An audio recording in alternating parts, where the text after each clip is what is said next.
Bendiciones, audiencia amada. Gracias por poder entrar a sus hogares para compartir nuestros videos que ya iniciamos la semana pasada.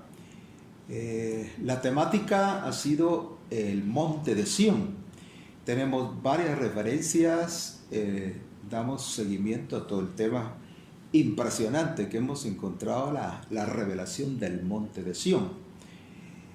El salmista dice en el capítulo 48 que es la ciudad del gran rey, la ciudad del gran rey, Sión, la morada. Tendríamos que hablar bastante sobre este tópico impresionante de la grandeza, del honor, de la belleza del rey. Creo que en el tiempo final vamos a tener todo un contenido maravilloso de hablar de esa persona impresionante que va a gobernar obviamente las naciones y el mundo venidero. Hoy quiero abrir un paréntesis y hay una situación que se confronta en el día que vivimos. Me parece ser que el ambiente que estamos viviendo es un ambiente de confusión. Jesús lo dijo en el capítulo 24 del libro de Mateo, que vendría confusión a este mundo. Y el pueblo tiene que estar alerta, tiene que estar con discernimiento, tiene que estar con su conciencia alerta, sensible para tener la voz del Espíritu Santo. El Espíritu Santo me ha inquietado para que hablemos un poquito. El tema es amplio, pero un poquito de historia. Por eso es que abro este paréntesis, para que hablemos un poquito de la historia. Pablo dice en la segunda carta de Tesalonicenses capítulo 2 y verso 1: Pero rogamos, hermanos, cuanto a la venida de nuestro Señor Jesús y nuestro recogimiento a Él. Episinagoga es la reunión de los santos. Esta reunión se dará en los próximos días. No os mováis fácilmente de vuestros sentimientos, ni os conturbéis ni por espíritu, ni por palabra, ni por carta como que el día del Señor está cerca. No se engañe a nadie. Mire, qué impresionante es la doctrina apostólica. La doctrina apostólica en el día que vivimos. No se engañe a nadie en ninguna manera, porque el que está haciendo esta exposición, el que nos está exhortando, el que nos está dando una alerta profética y apostólica es Pablo. No se engañe nadie. Ese mismo término fue el que usó el Señor Jesús en su enseñanza del capítulo 24, que habrían muchos engañadores, pero dice que no nos dejemos engañar por ellos.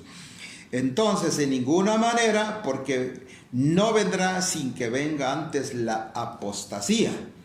Y este es interesante. La apostasía, hay dos líneas: la apostasía reversible y la apostasía irreversible.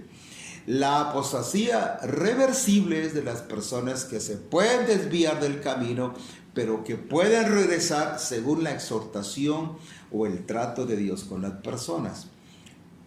La apostasía irreversible es la que se aplica en el caso de Judas. Judas fue uno de los hombres que no recibió más la gracia de Dios. Por eso es que se perdió, porque es irreversible. En el tiempo que vivimos, me parece ser que la apostasía se acerca con mayor fuerza. De personas, de ministros y líderes que han saboreado la gracia de Dios, que han tenido el conocimiento, tal vez no pleno, pero han tenido conocimiento, y el profeta Isaías lo enfoca de una manera particularmente muy fuerte, porque dice que en la mesa de ellos hay vómito y suciedad. ¿Y de qué mesa está hablando? Pues el profeta tiene una referencia a la mesa sagrada, donde los panes de la proposición, de la presencia de Dios, se presentaban en el Antiguo Testamento en el tabernáculo, en el lugar santo. Recuerden que cuando hablamos de este elemento estamos hablando de las tres partes del tabernáculo. Estamos hablando del atrio, del lugar santo, el santísimo. Y era precisamente en el lugar del lugar santo donde estaba el candelabro, la mesa con las 6 porciones y 6 porciones que nos hacen 66, los libros de la Biblia, la revelación del maná, la revelación del pan. Y el candelabro, que simboliza la manifestación de los espíritus de Dios, que proyectan, que reflejan, que le dan la luz al pan. El pan no es solamente cuestión teórica, conocimiento, sino es bajo la revelación del Espíritu. Entonces, cuando el pan es iluminado, cuando el pan viene como un rema, como una revelación, entonces cobra vida. Pero esa mesa es la que dice Isaías que fue profanado. Ese pan fue profanado. Esa mesa es lo que me está llamando la atención, amados, de la apostasía, que muchos pueden vomitar lo sagrado, lo santo, lo puro, lo que ha sido una bendición. No solo de pan vive el hombre, sino de toda palabra que sale de la boca de Dios. Bien, Pablo entonces nos sigue exhortando aquí, oponiéndose, hablando del anticristo, que no vendrá el anticristo sin que antes se manifieste la apostasía y se manifieste el hombre de pecado. Antes de la manifestación del hombre de pecado, antes de la revelación del hombre de pecado, viene la gran revelación de la apostasía al mundo. Creo que estamos a la puerta de esto. ¿Por qué? Porque el Señor está a la puerta también. Es decir, por un lado, cobra relevancia las tinieblas que vienen a este mundo, las tinieblas, pero también cobra relevancia la venida del Rey, de reyes y Señor de señores. ¿De dónde viene el anticristo? Tiene que venir del abismo. Si estudiamos la teología, vamos a encontrar que el anticristo viene del abismo, viene de la tierra, o viene de un sistema, pues el sistema que ya se está formando del nuevo orden mundial. Estamos a la puerta, mis hermanos. Alerta, pueblo de Dios, porque ya estamos. La caja de Pandora se abrió y el pueblo tiene que estar despierto, el pueblo tiene que estar alerta, porque ya estamos en el camino hacia el nuevo orden mundial, con todos los elementos negativos que trae. Pero de igual manera hay un pueblo, hay un remanente, hay una iglesia, hay un pueblo que vive para Dios, como dice el canto. Y tenemos que estar en esto. ¿Cuánto amas a Dios, pueblo? ¿Cuánto te rindes? ¿Cuánto le obedeces? ¿Cuánto cambio hay en ti? Bueno, para no ser tan legalistas, si sonaría de esa manera, pero ¿cuánto de cambio hay en mí como ministro, como predicador, como maestro, como enseñador de la palabra? Si obviamente hay cambios en mí, los portadores de luz, los que comunicamos la palabra, si nosotros somos el ejemplo, obviamente los que nos persiguen, los que están alrededor nuestro, los que influenciamos de alguna manera, también van a tener cambios. Ahora, termino con esta parte. Cuando venga la apostasía, obviamente también viene el ambiente maravilloso de amar al Cordero, como nos enseñó nuestro apóstol, comiendo al Cordero, sus pensamientos, su naturaleza, su vida. De esa manera entonces encontramos que el tiempo que vivimos para la iglesia es un tiempo glorioso. Es algo impresionante lo que viene, porque sobre ti nacerá su gloria.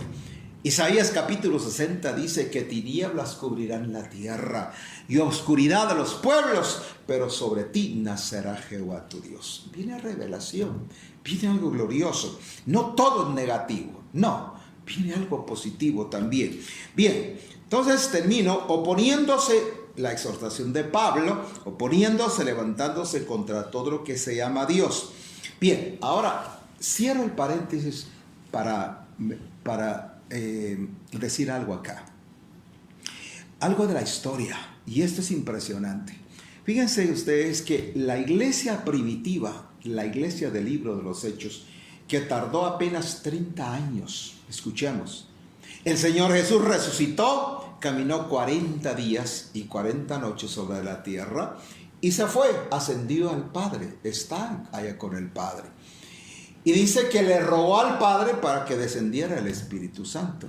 Desde entonces el Espíritu Santo está en la tierra con nosotros hace 2000 años. Vive, está con nosotros, está sobre de nosotros y está adentro de nosotros. Esa es la función del Espíritu Santo. ¿Qué más tiene? Revela, enseña, redarguye, exhorta, habla. Entonces, la iglesia de los Hechos que está aquí en el capítulo de este libro, no tiene un amén al final ese libro, porque siguen las señales, pero la función de esa iglesia tardó apenas 30 años. Y la gran pregunta es, ¿qué pasó después de los 30 años? Bueno, aquí está el asunto, y quiero que lo meditemos el resto de minutos que tengo. Para el año, escuchemos bien, para el año 100, ya la iglesia primitiva, la que nosotros conocemos aquí históricamente, había terminado su función. ¿Qué pasó? ¿Por qué cayó esa iglesia? Bueno, encontramos la primera historia en el capítulo 2 del libro de Apocalipsis, donde hay un resumen de las 7 iglesias. ¿Dónde? En Antioquía. Es Irak. Perdón, hermano, estoy mal en esto. Tengo que corregirme. Es Turquía, Estambul. Ahí en Turquía donde se establecieron las 7 grandes iglesias, las 7 poderosas iglesias, comenzando con la de Éfeso. Y ahí dice que la iglesia de Éfeso había perdido su primer amor. Y la sentencia de Dios para esa congregación era que volvieran a hacer las primeras obras, porque tenían obras, pero habían dejado su primer amor. Y ese es el problema. Y esto lo quiero marcar con mucha fuerza, que la iglesia ha perdido su primer amor. No tiene amor ya para las cosas del Señor. Y este es el asunto, que tenemos que regresar, tenemos que retornar, tenemos que volver al primer amor, amando al Señor. ¿Cuánto le amas? No cuánto le conoces, porque mucha gente conoce teología, mucha gente conoce el camino, pero no le ama. La exhortación de Jesús a Pedro fue: cuánto me amas, no cuánto me conoces, cuánto me amas. Y ahí está el punto. Para el año 100, escuchemos bien, porque el Señor Jesús descendió su Espíritu Santo después de que Él se fue a los 40 días, 50 días después, vino el Espíritu Santo y no se ha ido desde entonces. Pero para el año 100 ya la iglesia primitiva había perdido su primer amor, había dejado de servir. La iglesia ya no funcionaba en los elementos de los ministerios, de los dones, del fuego del Espíritu, de las señales. ¿Qué pasó? ¿Por qué perdió la visión? ¿Por qué perdió el honor? ¿Por qué perdió esa gloria del libro de los Hechos? ¿Qué fue lo que pasó? Aquí tenemos mucho que hablar. Lo primero fue que vino una persecución. La iglesia fue esparcida. Otra de las cosas fue que las verdades se fueron desapareciendo. Otra de las cosas fue que el gozo y la gloria también desapareció, los dones, los ministerios. Para el año 160 la iglesia ya le daba más importancia a las ordenanzas y menos al arrepentimiento. Y poco a poco fue perdiendo la fe, la gloria y el poder. Ya muchos ya no hablaban en lenguas. Hay ministros que ahora, después de haber recibido la visitación del Espíritu Santo con dones y lenguas y la sobrenaturalidad, ahora ya no hablan en lenguas. Dicen que esto es anticuado, que eso ya pasó de moda. El Evangelio Light está funcionando ahora. La iglesia emergente está funcionando. Y todo eso es una herejía. Esa es una apostasía, ese es un principio de apostasía. La iglesia tiene fuego, tiene poder, tiene gloria y tiene que regresar a las lenguas, a los dones, a la revelación, a los ministerios. La iglesia tiene que despertar en su primer amor, en el fuego del Espíritu. Para entonces, para el año 100 apenas, el año 100, y también hacía falta los frutos del Espíritu. Ya no habían cambios sustanciales. Se perdió el temor a Dios. Se perdió el respeto a la palabra. Y escuche, ojo a esto. Por favor, ojo a esto. Después de 300 años, la iglesia cayó en lo que se llama la iglesia de Tiatira y Pérgamo. Pérgamo significa enlace o elevación. Para entonces hubo un concilio que se llamó el concilio de Nicea. Y ese concilio famoso fue que decretó ya la autoridad hacia la iglesia de Roma. Ya la iglesia empezaba a ver su paganismo, empezaba a ver otra ilusión pagana. El brillo de la apostasía había entrado a la iglesia. ¿Y qué sucedió ahí? El Estado y la religión se conectan. El Estado, la política y la religión se casan. Aquella virgen pura se casó con el paganismo, y el brillo de la iglesia relevante, la iglesia que brillaba con sus majestuosos templos, y la usanza sacerdotal comenzó a tomar otro rumbo.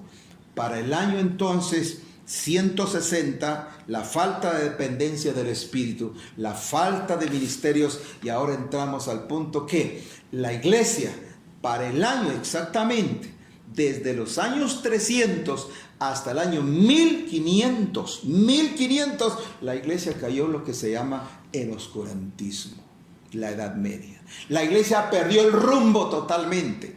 La iglesia ya no tenía fundamentos, porque inclusive no tenía todo el canon completo. Tenían falta de revelación, no se había terminado el canon, la revelación de los 66 libros. De manera que para la Edad Media hubo algo impresionante.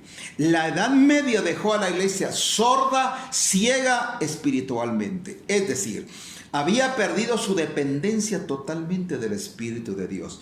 Como resultado, el Espíritu Santo ya no estaba ahí con ellos. Ciegos espiritualmente, tenían ojos pero no podían ver. Y esta iglesia no escuchaba más la voz del Espíritu Santo, y por lo tanto no seguían sus pasos. No podían ser sensibles para oír su voz. Pero lo peor de todo fue que en ese tiempo los líderes y la mayoría de la gente sentía que en verdad veían y oían cosas que no las entendían. Para ellos era confusión. El camino perfecto se volvió camino falso. Y es increíble, dos términos que voy a usar, y posiblemente puedo ampliar en los próximos estudios de esto, porque tengo que seguir con el tema de Sión. Si ustedes me siguen la secuencia, por favor, de estos videos, seguiremos con la temática de Sión, y tenemos mucho que hablar de eso. El camino perfecto se convirtió en un camino falso. Entonces vienen dos elementos: la revelación o adivinación. ¿Qué es lo que tenemos hoy? ¿Tenemos revelación o tenemos adivinación? ¿Tenemos comunismo? ¿Tenemos misticismo? ¿Tenemos legalismo? ¿Qué tenemos? La iglesia tiene que entender en qué camino va. El pueblo de la Edad Media fue traicionado por la tradición de los hombres. Fue un pueblo robado, saqueado de su heredad espiritual. Las doctrinas de los hombres empezaron a meterse profundamente. Demandas falsas, herejías, escuchemos, herejías comenzaron a introducirse en la iglesia. Perdió el rumbo por 1500 años. La iglesia perdió el rumbo, perdió la revelación, perdió la noción del tiempo. Entró espiritismo, entró brujería, entró tanta cosa falsa por 1500 años. ¿En dónde? Europa, la cuna del cristianismo, la cuna de la reforma. Y aquí para. En el año 1517 tenemos la reforma con Martín Lutero, la iglesia de Sardis. Comienza el principio de la reforma. Obviamente hubieron otros antes de Martín Lutero, pre-reformadores como Zwinglio, Juan Hus, Savonarola y muchos más. Pero después de Martín Lutero hubieron otros tremendos ministros predicadores que quisieron hacer una reforma dentro del sistema religioso, que no lo pudieron alcanzar hasta el sol del día. ¿Y qué ha pasado? Dios sigue hablándonos de restauración. Para terminar, las doctrinas de los hombres tenían más demandas. La falsedad, la herejía, el error había entrado a la iglesia verdadera. Y la gente fue atrapada por esos pensamientos humanistas que tenemos que sacarlos de la iglesia. Cadenas de esclavitud del sistema babilónico empezaron a impresionar a la iglesia. Babilonia, un sistema falso. Tenemos que romper con la maldición del sistema falso que ha entrado a la iglesia. Ahora, Tenemos que tomar libertad. Cristo nos prometió libertad y esperanza y restauración para el tiempo final. Por hoy, Dios les bendiga. Ha sido una bendición poder compartir con ustedes. Si tiene alguna pregunta, aparecerá allí, obviamente, nuestros números telefónicos. Y ya sabe que un servidor de ustedes, Bernardino Martínez, para servirles y bendecirles en todo lo que hagan. Gracias por el tiempo. Seguiremos, esté pendiente de nuestros próximos videos. Bendiciones para todos.